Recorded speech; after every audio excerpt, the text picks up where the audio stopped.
we are here with Charles Balentine on the 35th anniversary of the big shot, the big win over number one North Carolina.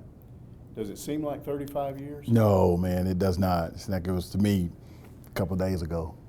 Fans would be shocked. That's still the only time Arkansas has ever, with all of those teams that you guys had, with Nolan had, that's the only time you've beaten the number one team in the country. Now, they were 19-0. You guys are going to go down to Pine Bluff to play them. I don't think you were ranked. No, I think we were ranked 16th. Okay, well, I hadn't seen a poll that showed that, but you certainly weren't what they were. Mm-hmm. And so what are you thinking going into that game? You think you got a shot? Well, you know, I tell folks that the week going into it, 3 or 4 days before that, we played some really tough teams. Texas A&M, then went to SMU. And Coach did a great job of telling us, let's get one at a time. Then we'll focus on North Carolina. We all thought we had a good time. I thought we had a good enough team to compete with them. But as far as taking them out, that didn't come till we got back to Pine Bluff and we knew we had a chance. Okay, now this is not a kind of a conventional place to play basketball. No. It's a convention center. They stick a floor down there. There's no room on the sides. There's all these issues. What were you thinking about that? Oh, man, you know, 3 years we played at Pine Bluff. First of all, why are we going to Pine Bluff to play North Carolina? Why not Barnhill or why not Barden? That was Dean's selection. He didn't want to play in these areas because he knew they were tough. Yeah. But I'm like, man, these people are going to be on top of each other. It's not a big facility. And I'm like, okay, let's go play. But I think we broke every fire marshal law. It was packed, people everywhere in that location. Okay, so the game starts.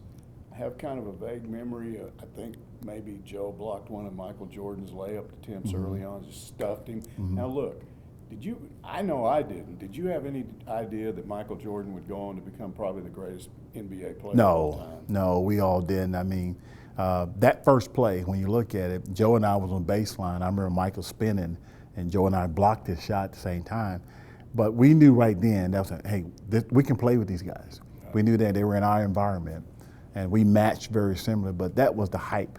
And we were geeked up anyway because we only landed 30 minutes before the game. Okay, so it goes back and forth. You're right there with them, and then in the second half, you get a lead, 8, 9 points, something like that. What happened? How did they come back? Well, you know, North Carolina, they came back with a couple steals. We made some costly turnovers at the time frame. And then it was a back and forth game, but we had a 5-minute stretch that we couldn't do anything. And they tucked the lead back, and it was a nick and tuck from there. Okay, so now you got 15 seconds left. There's a timeout. What did Coach Sutton say in that timeout? Well, you know, actually the play was drawn up for Alvin. We all knew that Alvin had Steve Held on him, and the goal was technically just, flare out and let him take the middle. So when it was drawn up, Alvin was going to take him on, but they read it like a book. I mean, Jordan was on me. I can't remember who was on Ricky, and soon Ricky tossed the ball to Alvin. They circled him. They got around him pretty quickly.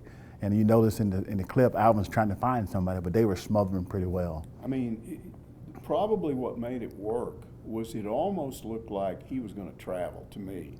He went up, and then he didn't take the shot, and I'm thinking he's coming back down. Yeah.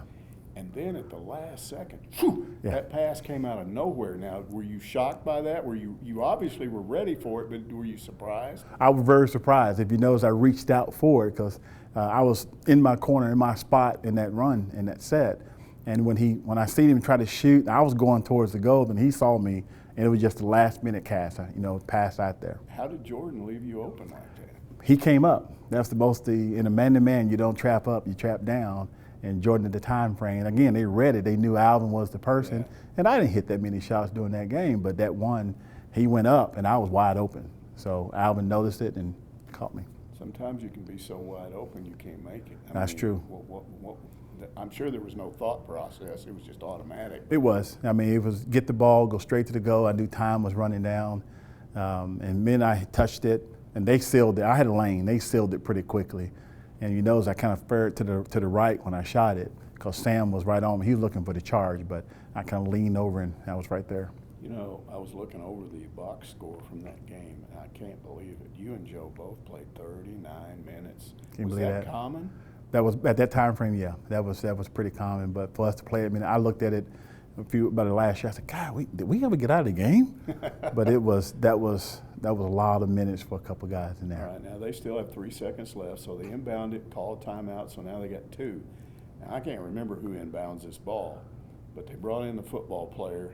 What was his name? Robert Brandon. Robert Brandon, and he's like wanting to be all over this guy, and the ref keeps moving him back. And if you look, that kid's shoes are on the court because there's no room over there. That's true. That's true. So now he's having to jump up and jump up. Now they got a heck of a great shot, inbound pass. Great the shot. guy got off an open.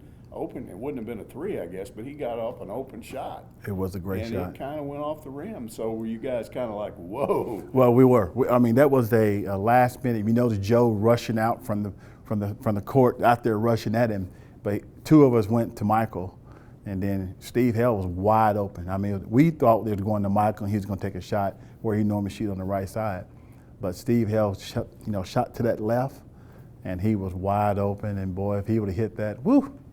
Still the only time that Arkansas has beaten a number 1 team. I've always told people, because I heard this early on and I've seen evidence of it, but I've always heard that if you are a Razorback and you decide to live in this state, you will be taken care of. People will treat you well. You will do well. If you got to put effort into it, but you're going to do well in business, whatever your field is, you will do well.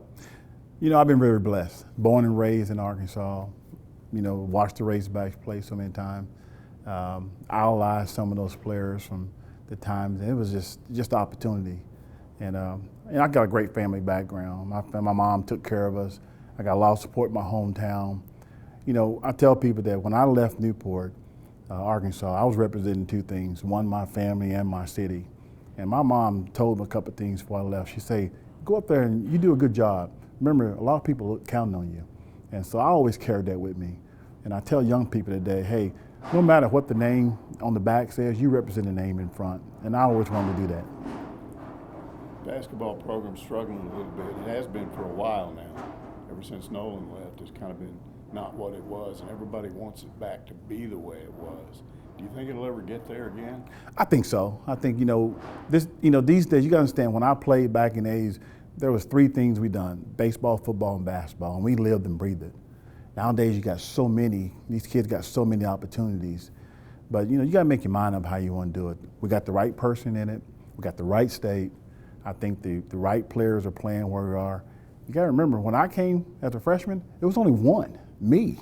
Rest of them was juniors, seniors, juniors, and seniors, and we had that leadership to take us through that. And we don't have that now. I think we're still searching to get that piece in. But I tell people, here's my deal, guys. Look, we're going to win some games. How we win that one, and we're going to lose some games. How we going to win it? Overall, we're going to be good. We're going to get there. It's going to take a little bit. Eddie's still around. I know Sidney was here a few weeks ago, and he said he and Marvin and Ron were going to go over to Tulsa to see him. Do you get to see him very often? I do.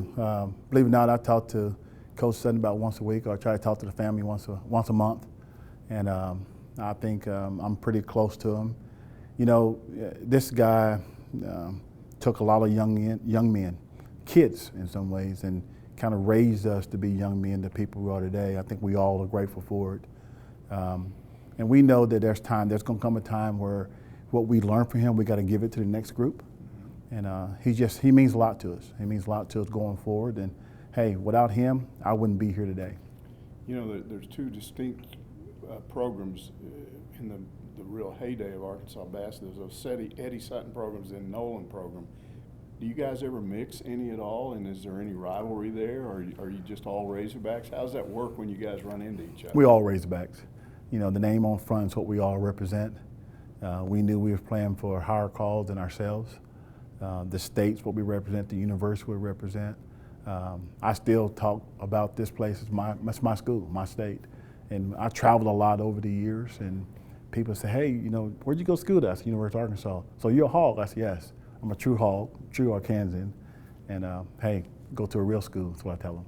Well, You live in a great state and a place where people still remember that big moment 35 years later, and they will remember it long after both of us are gone. People will still be talking about Hey, it. thanks for all the support and what you did for us back then and what you do continually. Charles Balentine, a Razorback legend.